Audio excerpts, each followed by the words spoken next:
Jadi intinya itu sekali lagi masalah duit. Bahkan orang bisa murtad pun salah satu di antara penyebabnya itu adalah karena urusan dunia.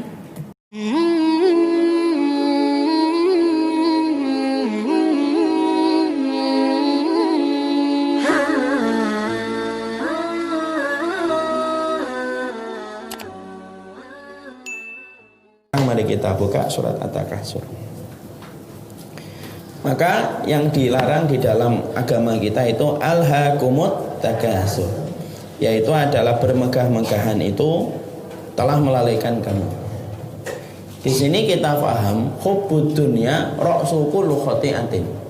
Sesungguhnya cinta kepada dunia yang sampai menjadikan kita bermegah-megahan itu melalaikan kita dari Allah.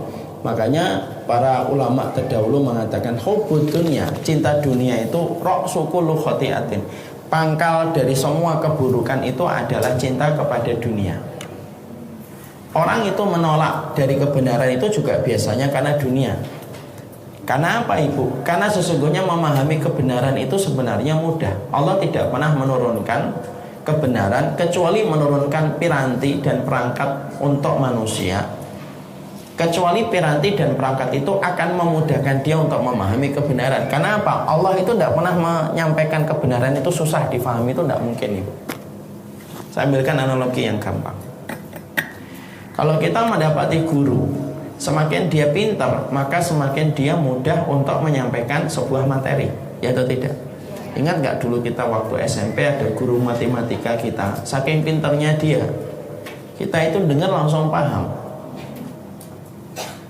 Kalau guru, dosen, semakin dia pintar, semakin mudah dia menyampaikan sebuah materi. Materi berat menjadi ringan, materi yang sulit menjadi gampang difahami. Karena gurunya pintar menyampaikan.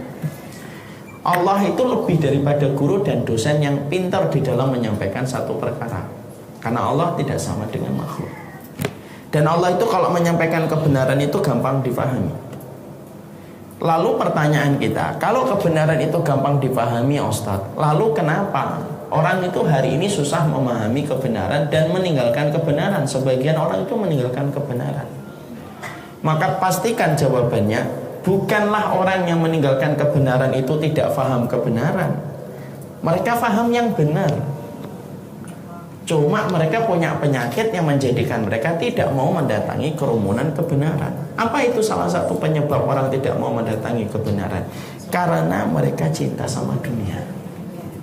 Dan ketika dunia yang sedang mereka gandrungi bertabrakan dengan kebenaran yang mereka sudah pahami, itulah yang menjadikan mereka susah meninggalkan kemaksiatan. Contoh, maaf ya ibu, sembari kita doakan ini ambil contoh. Orang yang hari ini jadi SPG, ketika dia harus pakai rok di atas lututnya, dilihatin laki-laki sembari mata-mata nakal melihat dan memperhatikan dia, sebenarnya dia nyaman atau tidak nyaman? Dia tahu potensi dia ketika memakai pakaian semacam itu, yang mendekat sama dia bukan laki-laki baik, tapi laki-laki buruk. Karena yang buruk itu tidak akan mendekatkan kita kecuali yang buruk. Sebenarnya dia tahu bahwasanya ini tidak baik, tapi kenapa kok dia tidak mau mengambil langkah untuk menutup auratnya? Karena dia ingin mendapatkan gaji yang dia inginkan. Lalu akhirnya terus menerus sekali, 1 bulan, 2 bulan, 3 bulan, dia mengatakan bulan depan saya berhenti, tidak bisa lagi berhenti, terus akhirnya. Dan akhirnya dia menggadaikan akhiratnya untuk mendapatkan sesuatu dari kenikmatan dunia.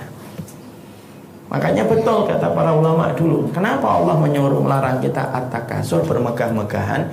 Karena cinta sama dunia itu pangkal dari semua kerusakan. Bahkan orang menggadaikan akidah pun juga karena dunia. Saya kemarin pada perjalanan umrah bu, saya mendapati ada jamaah seorang ustadz cerita, dia punya kenalan teman-temannya dulu di Mesir, yang sekarang akhirnya jadi berbagai macam. Dia menjadi orang sekolah dan lain sebagainya, suka mengkritik Al-Quran dan suka mengkritik hadis. Kata Ustadz ini, beliau kenal orang-orang itu, dulunya teman sebangku dia waktu kuliah. Tapi kenapa kok sekarang sering mengkritik Al-Quran dan sering mengkritik hadis? Karena mereka yang ngomong sendiri. Mereka ngomong sendiri, oh kalau nggak gini kita nggak akan kaya. Dan mereka kemudian dengan gitu akhirnya mendapatkan dana yang begitu banyak, dan dana itu memerintahkan untuk mereka supaya mereka bisa memberikan edukasi kepada masyarakat supaya masyarakat tidak berpegang kepada kitabullah dan sunnah. Dan dengan itu dia mendapatkan proposal dana yang tidak sedikit untuk membangun rumahnya dan segala macamnya. Jadi intinya itu sekali lagi masalah duit.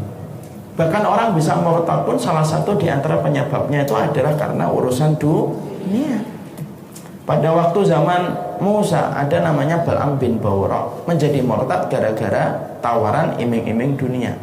Pada zaman Rasulullah ada seseorang yang bernama Rajul Unfuah yang menjadi murtad ketika mengikuti Nabi palsu Musa al-Kadzab. Itu juga gara-gara dunia. Karena pesona dunia itu kilaunya itu membutakan mata dan mata hati, Bu. Kalau membutakan mata masih lumayan, ini membutakan mata hati. Jadi kalau orang sudah kemudian membutakan mata hati, apapun dilakukan. Hatta maaf, ustadz pun kalau sudah cinta sama dunia, hasad itu timbul, Bu. Akhirnya melihat ada orang yang menyampaikan lebih banyak misalkan, dia menjadi benci itu. Karena pangkal dari semua kerusakan itu letaknya itu kepada kita ketika sudah mencintai dunia secara berlebihan. Makanya nasihat Allah tentang dunia itu berulang-ulang di dalam Quran.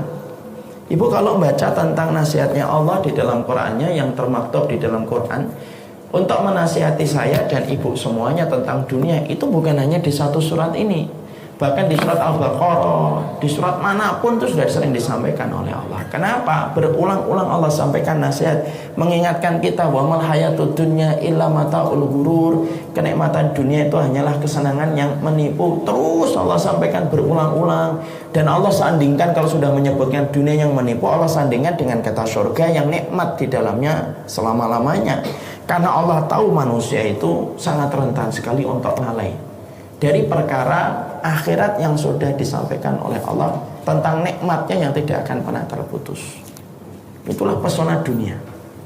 Kita ngaji pun kalau tiba-tiba lama kita tidak ngaji, beda atau tidak beda, Bu? Beda. Sudah mulai melihat pesona dunia itu sudah mulai indah lagi gitu. Fungsinya ngaji supaya mendekatkan akhirat, menjauhkan dunia. Makanya kenapa kita harus ngaji? Saya harus ngaji, saya harus baca kitab kalau punya kesempatan di waktu malam. Saya harus ketemu sama orang solih. Karena sesungguhnya setiap kebenaran dan nasihat yang disampaikan Allah itu menjadikan kita memandang yang paling penting bagi kehidupan orang beriman itu akhirat. Orang itu kalau semakin tinggi memandang akhirat, semakin rendah nilai dunia. Tapi kalau orang itu semakin memandang dunia itu penting, maka akhirat itu menjadi remeh. Dan kalau kita sudah ketemu sama orang yang menganggap dunianya itu yang paling penting, Bu, aduh, tidak ada yang penting di hadapan dia kecuali apa? Dunia, Bu. Sampai orang solih di hadapannya pun dia akan sibuk dengan urusan dunianya.